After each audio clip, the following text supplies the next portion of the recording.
Have you ever unpotted your plant, possibly to repot, possibly to check the roots, and discovered something like a plastic little net pot on the inside of the soil, attached to the plant, possibly even something like fabric or very, very densely packed soil or coco coir? If so, stick with me and let's dive into the world of what is commonly known by the community as death collars.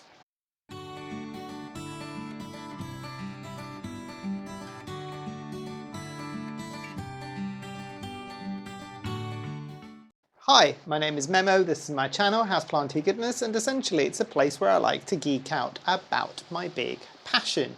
You might be able to see some of it behind me, it's tropical houseplants. So yes, very ominous name that the community has given these little things, and I'm going to show you a net pot version of it. So you can kind of see that's an example there. But as I said, there's a lot of different ways that this could appear on your plant. And for a good reason or not, in the community, as I said, it's known as a death collar. And I'll explain why in just a second. But yes, as I was saying, these little devices are, and it can be in different formats as well. I'll see if I can put some pictures on the side here. And the pictures should give you a bit of an indication as to why they're being used by the growers. But in essence, the reason why the community has called these things death collars is because a lot of the times, by the time you're usually unpotting your plant because possibly something is going wrong, and when you start removing all of the soils, possibly to see if there's anything going on with the roots, possibly to repot as I was talking about, you find one of these things attached. Usually, if this is the very bottom of the plant, usually it's a rooted cutting that would be pressing against that pot there, and there'd be roots coming out of it. Again, multiple different materials as I was talking about. The problem that can occur from some of these things is that they can cause rot to happen around the actual cutting and around those initial roots that are coming out of the main stem of the cutting. It could be rot, it also could be essentially a little root bound situation. But let's dive into a bit more as to what a death collar is. And a kind of death collar that is not the real name for them, but in essence, it could be just the net pot itself, usually quite small, or it could be something like fabric that's kind of wrapped around the pot. It could also be some material that looks a bit like, usually by that point it would have been under the soil and being wetted a few times, like disintegrating kind of cardboard or paper. There's also other situations where you don't get any of this and you just get a very densely packed, usually it's coco coir, and if that's the growing stem, it's usually densely packed around that initial cut point on the plant.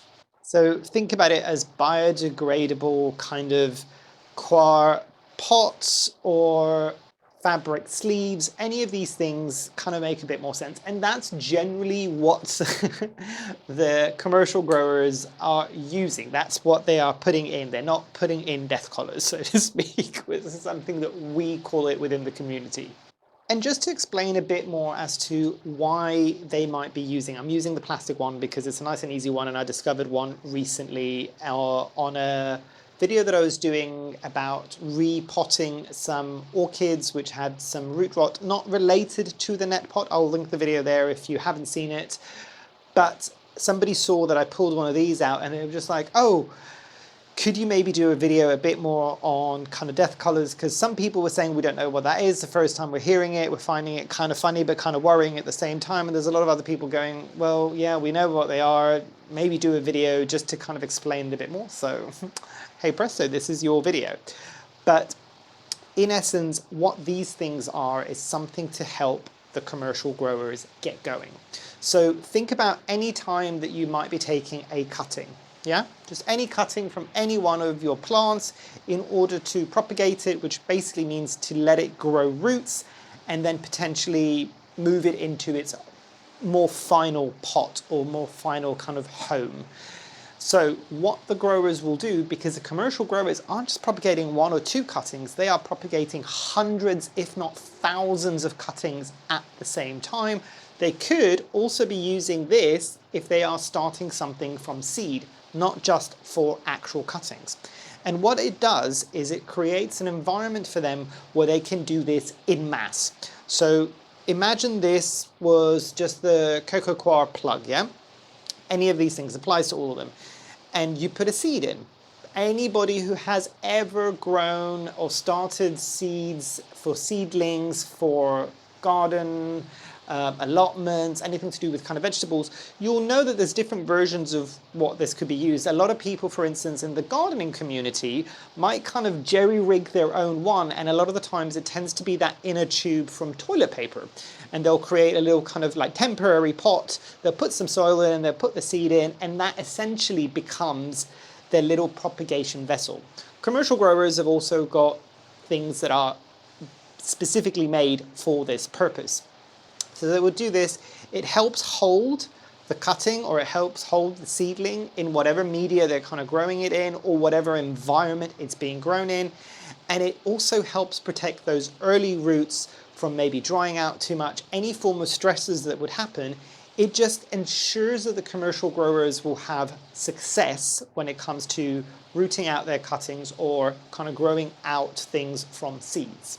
There's also another reason why they would use structures like this, because if something like this, or even the little plugs, or even the little mesh pots, they're all pretty standardized in size. I don't know if you've noticed enough of these if you're kind of repotting and unpotting your plants to kind of realize they're all pretty much standard sizing.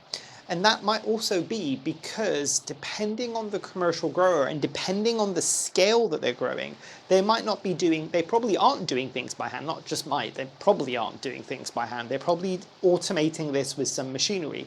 This keeps everything consistent. So the plant might be different sizes with the foliage and everything on the top, because every single cutting or seed would grow at different speeds and to be different size plants. But something like this is nice and standardized for a machine to just kind of go, oh yes, this is what I recognize, move it along, or put it into pots. And it makes it easier for the growers to then just go, take this out, put it into a slightly bigger pot, so then eventually it can kind of root out in that pot, and hey presto, you're good to go. And that leads me nicely onto why they would use this. It's a matter of efficiency for them. It makes the automation faster, it makes it standardized, it gives them that cushioning, because it means that there's always going to be the right amount of growing media around those initial roots, whether it's a seedling or whether it is a rooting cutting, which means that they can kind of standardize the process and also avoid some of the uncertainties. Because when we propagate things in a household condition, we could do it in perlite, we could do it in coco coir, we could also do it semi-hydro, we can also do it in a propagation box, we can do it in sphagnum moss, we can do it in water. There's all these different things, and anybody who has propagated in more than one way will know that it's not always consistent. Growers can't have that kind of uncertainty. They need to have consistency when they are doing, or when they are growing what essentially will be what they're selling, what they're trying to make a profit from. So this makes sense for them. It also allows for scaling. So that's just a very kind of commercial way of saying they can do a lot of these really fast at a big scale. So they can kind of grow. So a commercial grower might start off, and some people might know this, some people might not. They might start and go, okay, you know what, we've got a philodendron is male dense, and we want to see what the market is going to react, how the market is going to react to it. So we're only going to propagate and root 50 cuttings. So we're going to have 50 plants to sell into the market. Those numbers might be a lot larger, by the way. Their testing might be in the thousands. And they'll do this, they'll start it with this way and then see how it goes. And then if they see, you know what, there's a lot of people, we did not expect this, there's a lot more people than we thought that demanding these plants now, this helps them propagate everything as consistently as possible to then go, okay, you know what, we did 100 of these, let's do 10,000 of these now. And we know that it works because the first 100 that we did this, and it took X amount of time, and we had 10% losses that maybe didn't root out. And if we extrapolated that far out, then we'll know, you know what, if we want to get 1,000 at the end, we need to do 1,000 plus 10% because we will probably lose about 10%. Does that make sense? So they have to use this in terms of consistency and in terms of being able to ensure that what they are doing will bring them the profit that they need as well. And it keeps it consistent for all the plants. It keeps them all in the same environment.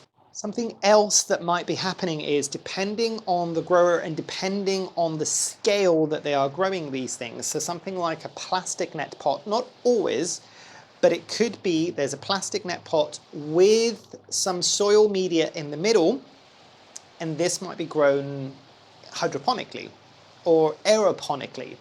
And it just helps that the plant, that if they are to then be transplanted into soil, there's less of a shock to the system because it does still have some soil that some of the roots are growing in, even if some of them have started to come out of the sides. So let's dive into the actual problem and why the community calls them death collars. As I kind of mentioned briefly earlier on, it is because if you'd imagine something like this, and say it was, because this was from an orchid, you'd imagine that there was bark in there. So this is much bigger than, the holes are much, much bigger around than you would do from normal kind of plastic death collars. Same thing goes, it wouldn't have the fabric one because for an orchid it would probably keep it too moist, so the growers wouldn't want that because they know that that's going to cause a problem early on, which they want to avoid. But for any other kind of aroid, think even things like begonias, even things like ferns, anything like that could potentially have one of these things, and it could potentially have the fabric ones. So the problem with that is twofold. One, it could be that whatever media is growing, if you imagine that this was just a coco coir plug and there was a cutting in there and it's densely packed, because that's the important thing there, in order to be able to hold that cutting before it gets the roots, it means that you could then put this death plug into the airiest of soil mixtures, and you could be watering it because you're just like, oh look, I can see that all these kind of, all the soil is drying out. I've even got a clear pot. So demonstration purposes, clear pot, and the death collar might be there with the cutting, and you've got soil all the way around it, and you can kind of see through.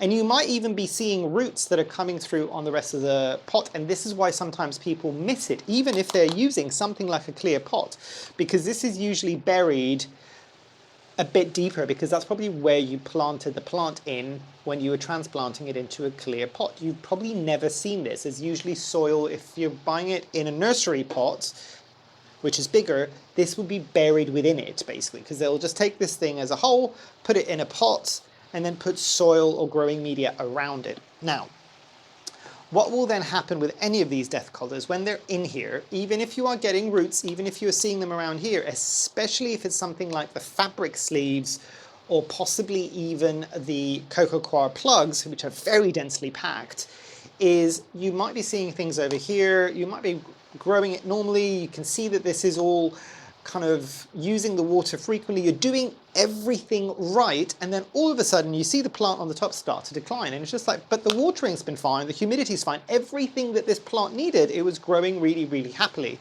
And then you go to investigate and you take it out of the pot and you're just like, oh, the roots seem to be fine, the ones that are around there, what's happening? And then you discover one of these, or you specifically discover the ones with the fabric or the coco coir plugs, and you go to remove them, and the smell of rot that's happening is insane, basically. And then the problem is what?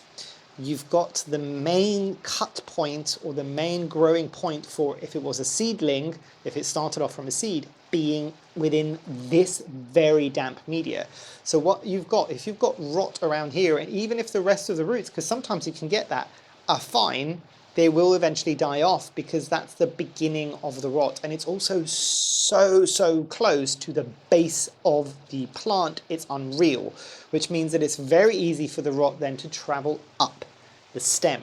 You can see why these things have been called death plugs, because without you even being aware that you've got one within your plant or within your soil media, it could be causing no end of issues. Now, for the people that have never heard of these before, this is not me trying to panic you, Please do not run and unpot every single plant that you have in order to check for it. I get that the urge is gonna be there, but also don't be cursing my name. So, but it's more for informational purposes to know what these things are. The other issue as well, whether it's a net pot, usually the coco coir plug doesn't have this, but a net pot like this, or even the fabric pot, sometimes the other issue that could occur is you're just like, I don't understand why this thing, it was doing really well, but there's no roots coming in and I don't understand what's happening. It's a small tiny pot inside of a bigger pot, and what is essentially happening is, especially if it doesn't have big holes like this one, is that the roots that are within here that are coming from the stem are basically getting root bound in the tiniest little pot. It doesn't always happen, but when it does happen, that's really frustrating because you're just like, I've done everything right, why is it going wrong? You were doomed to fail from the beginning because you didn't realize that you had this, and this is what was causing the kind of root bounding to happen at such a small level. And then guess what? If it's very root bound, barring the fact that it's stressing out the plant, which could also lead the plant to release kind of stress hormones out, which could then mean that it's going to attack by pests. I'm letting this snowball a bit, I'm getting to the point, but if it's getting all of that root bindingness in there, that could also then lead to rot. So do you understand now why the community calls these things death plugs? It's not a guarantee, and I'll get to that in just a second, but it is worrisome. And you need to remember some materials don't break down, like a plastic net pot. It doesn't matter what you've got it in or how long you've got it in, this ain't breaking down. If it's a fabric thing, it might be biodegradable and it might eventually deteriorate, but not all of them do. I've had plants that I've discovered death collars on years later, and it's the fabric ones, and I'm just like, it's still there. I'm just like, this is not biodegrading. It would have biodegraded by now, trust me. Because 7-8 years down the line, this should not still be on there, or the fabric one. The coco coir one is the less risky one in this scenario because it is still technically just soil. There's nothing around it that needs to biodegrade. So there is that to be said for it. But if you think of anything like this, especially with things that might be hypersensitive to too much moisture, like an alocasia or a colocasia, and I do understand the irony of those plants that tend to be growing normally around kind of riverbeds, having issues with that much moisture, but it's different. It's very different. Those could cause real issues. It doesn't mean that the growers aren't using these things even on those types of plants. Because again, remember, their concern isn't what's going to happen to the plant when it gets to you. Some of the better growers do worry about that, but their concern is, how do we make this at mass and how do we do it at scale? Trust me, there is no grower out there that is actively trying to trip you up, because ultimately what they want is they're just like, I don't want you to just buy this plant from me. I want you to buy a whole bunch of other plants from me. So I want you to succeed with this plant. But it's a necessary evil within their industry because they need to do things at scale and they need to be standardized. Now, are they always harmful? And this is the million-dollar question. Not always. And this is the thing as well, because as I said, I've had plants, I mentioned earlier, I've had plants that I found death collars on 8 years later. They're still fine. I removed the death collar just because for my own sanity and peace of mind. But there's a lot of people that don't realize that they've got them. They grow their plants quite happily. If ultimately the media in this is very airy, and the roots are getting out fine and it's around other area media, this isn't really going to cause you too many issues, especially if you've not got anything with very thick roots. Would this maybe cause an issue 15, 20 years down the line where some of these original roots are getting thicker than some of the holes and then it's kind of sapping them or cutting them or not allowing them to get any bigger? Yes, but that's a different issue. Hopefully by that point you would have already seen a death collar and removed it. Some of the things that you could do to reduce this risk. So thoroughly inspecting your plant when you're repotting, especially at the very base of the plant if you can, without disturbing all of its roots, because again, not all plants have got death collars on them. And just making sure that if you've got the one that you can see that it's there, using as area of a substrate as possible, because something like this or something like the coco coir plug that is very dense, if you then put it in an even denser soil media and the plant needs a lot of aeration, you're not doing yourself any favors, because even if the really dense soil around the plug, and again I'll bring up the clear pot, dries out, this will never dry out, the coco coir plug, or even the one that's in the nets. So just keep that in mind. So it's important to know what growing media you're growing your plants in.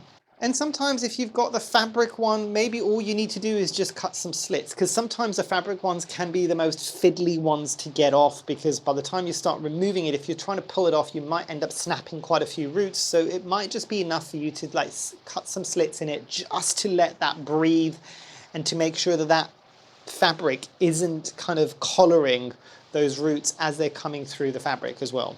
How about some best practices? So the best practices that you could do is always check and try to remove if you can. I mean, it's best practice anyway. I cannot see any reason why you would want to keep something like this. Because remember, I told you, even if it's fine now for 7 years, 10 years, if you want to keep that plant long term, 15 years, 20 years, and you're really, really in love and you want it to become an heirloom plant, the last thing you want is to have to deal with something like this 20 years in the future, because that could potentially kill off a plant that's 20 years old if it's snapping all of its roots at the base. So as soon as you see one, take one and try to remove it. Different ways that you can do it. Arguably this might be the easiest, because you can just put some snips and just snip all the way around and then try to remove it, because sometimes the roots have probably already gone through. It's not going to be easy for you to pull this out without destroying the roots. The fabric one, as I said, try to tear it or snip it to just kind of make sure that it's coming off. Even if you can't get it all off, you just don't want it to be acting as a bit of a tube, basically. You just want to flap it down, essentially. And the coco coir plug is the easiest one to do, because all you need to do is just run your fingers through it and it will break up, usually quite easily.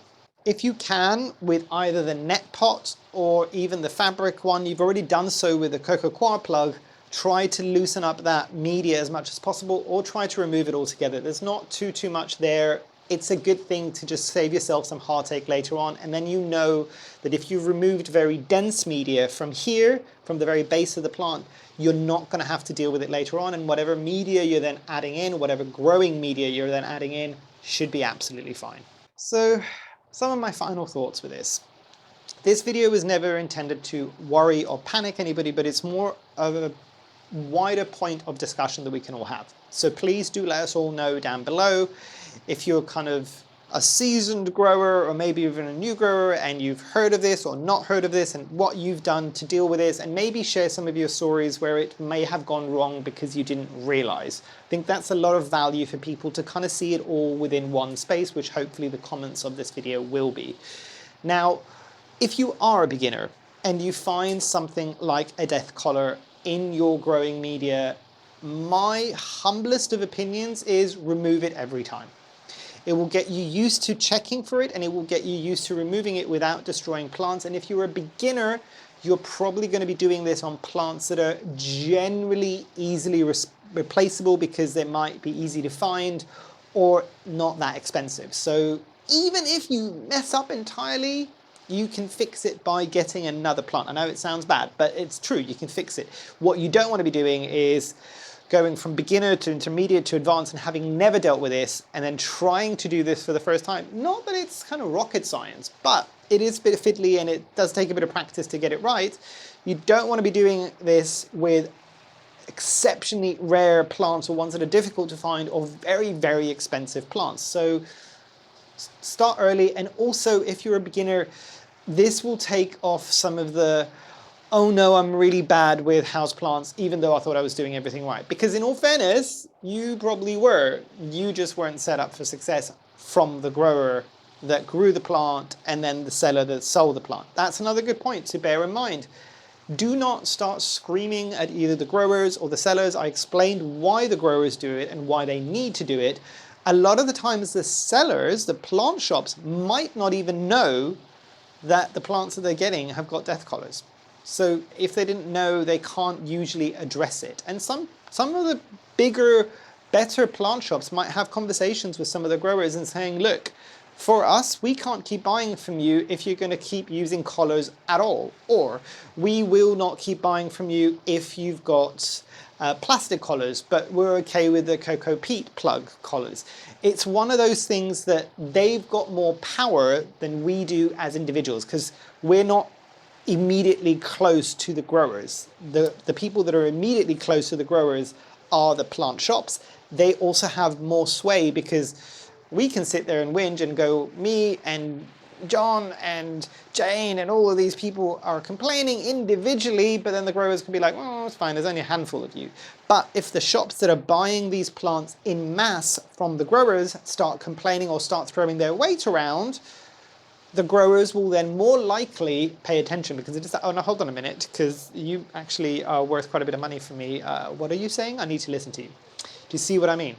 But yeah, if you're a beginner, try to take these off. If you're more of a seasoned grower, you could leave them on and just monitor them if you're a bit too worried, especially with things like begonias or even ferns, because their roots are so delicate. Any way of you, unless they've got, and even then, even if it's just a coco coir plug, trying to kind of crumble that media out might mean that you destroy most of the roots that are coming out of that plant. So bear that in mind. Sometimes you might not be able to remove it, but just monitor it. So yes, tell us about your experiences. I'll stop prattling on now, but yeah, tell us about your experiences, good, bad, everything in between. I'd love to hear it, and I'm pretty sure everybody that's watching this video would love to hear it. But yes, that is everything from me.